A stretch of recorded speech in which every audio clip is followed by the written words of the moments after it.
Bismillah ar-Rahman ar-Rahim. I'm Dr. Mohibullah Wazir. I give you a clear concept of the branches of the brachial plexus. Note, these are the roots of the brachial plexus, and then these are the trunks, upper, middle, and lower. And then there are the divisions which make the three cords: lateral, medial, and posterior cord. Okay, the branches from the roots, there are three branches.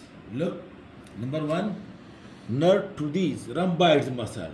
Look, which supply the rhomboids as well as levator scapulae, and then a branch to the subclavius, nerve to rhomboids, and then nerve to the subclavius muscle, which supplies this subclavius, and then one branch we descend downward and supplies this serratus anterior muscle, nerve to serratus anterior, and then one branch is being given from the trunk, that is the suprascapular nerve, which supplies the supraspinatus and infraspinatus muscle.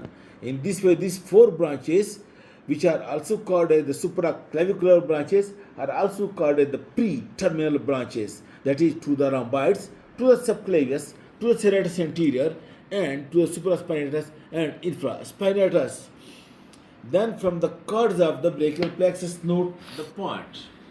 And the cords of the brachial plexus, look over here, it comes over here, and look, all the three cords, that is lateral, medial, and posterior, these three cord lies superior-lateral to the axillary arteries, first part, while the second part, it is embraced, that is the medial cord is medial, lateral is lateral, and posterior is posterior, while the third part of the axillary artery, you can see over here in the axilla, it is being related to the branches. Now, what are the branches of the brachial plexus cords? Note the point.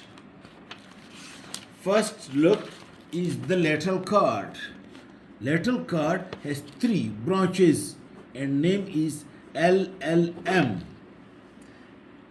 Lateral pectoral, lateral root of median nerve, and musculocutaneous.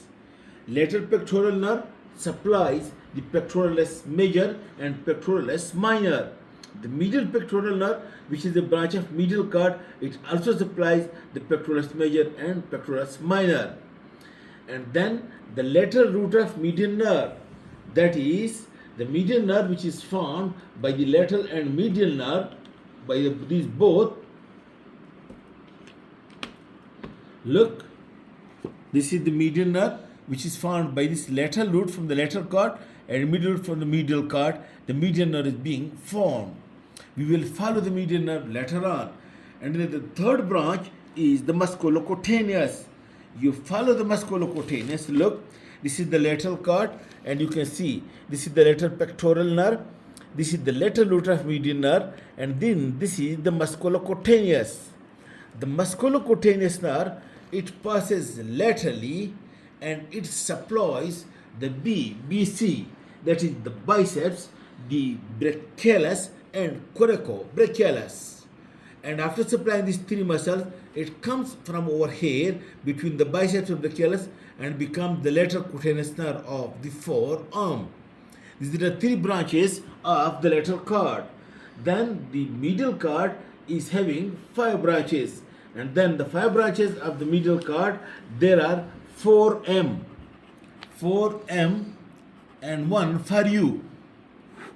The 4M are, number one, look, the medial root of the median nerve, the medial root of the median nerve, which is being given by the medial cord. Then the next branch is the medial cutaneous nerve of the arm, which supplies the skin of the medial side of the arm.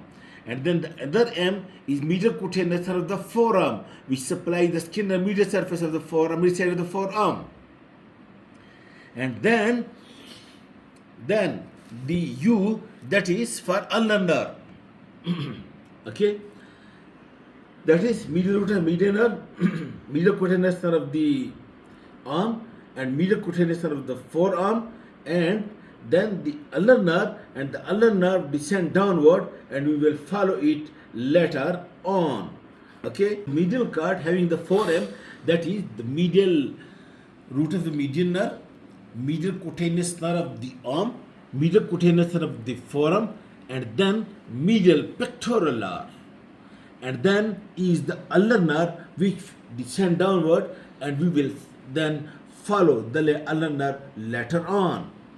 And then the posterior cord of the brachial plexus,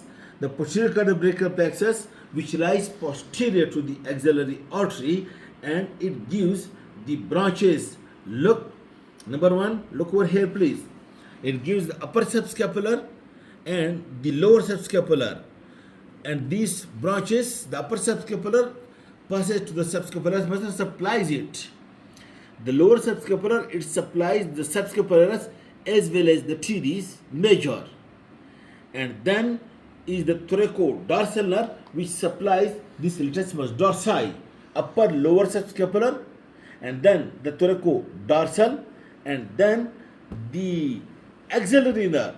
Look, the axillary nerve which passes through this quadrangular space and come over here along the surgical neck of the humerus, and this axillary nerve supplies the deltoid and the teres minor, while the last branch is the radial nerve, and we will follow the radial nerve later on. In this way, the branches of the brachial plexus, most of it supplies the muscles all around over here, while the three branches, median, ulnar and radial nerve, they descend downward and supplies the arm and forearm muscles and even the hand, while the axillary nerve, it supplies the muscle over here and the skin over here. In this way, these four nerves I will describe separately.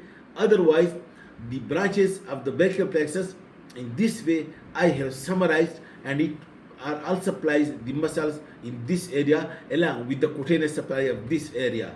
Okay, I hope it's clear.